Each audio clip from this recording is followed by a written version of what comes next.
அதிகாரம் 22.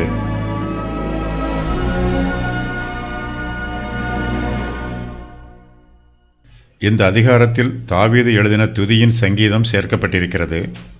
தாவீது எழுதின சங்கீத புஸ்தகத்திலும் இந்த சங்கீதம் சேர்க்கப்பட்டிருக்கிறது. தாவீது கர்த்தருக்கு முன்பாக இந்த சங்கீதத்தை பாடுகிறார். இதன் பின்பு இந்த சங்கீதம் ராகத் தலைவனுக்கு ஒப்புவிக்கப்படுகிறது. சபையார் எல்லாரும் கர்த்தரை துதிக்கும்போது இந்த சங்கீதத்தை பாடும் வண்ணமாக ராகத் தலைவன் இதற்கு இசை அமைத்திருக்கிறார். தாவீதுக்கு ஏராளமான பிரச்சனைகளும் கஷ்டங்களும் நெருக்கங்களும் உண்டாயிற்று.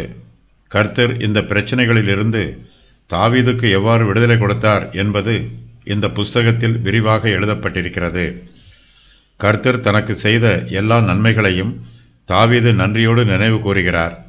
தாவீது தன்னுடைய முதிர் வயதில் இந்த சங்கீதத்தை எழுதியிருக்க வேண்டும் என்று வேத பண்டிதர்கள் சொல்லுகிறார்கள். கர்த்தர் தன்னுடைய ஜீவிய காலத்தில் தனக்கு காண்பித்த எல்லா கிருபைகளையும் இரக்கங்களையும் தாவீது இந்த சங்கீதத்தில் மொத்தமாக நினைவு கூர்ந்து எழுதுகிறார்.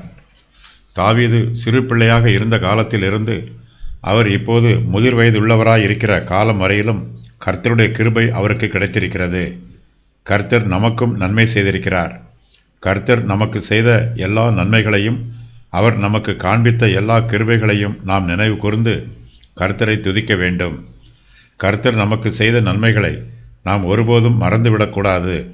கர்த்தருடைய கிருபைகளை பெற்றுக்கொண்டவர்கள் எவ்வளவு காலங்கள் ஆனாலும் அந்த கிருபைகளை மறவாமல் தங்கள் நினைவில் வைத்திருக்க வேண்டும்.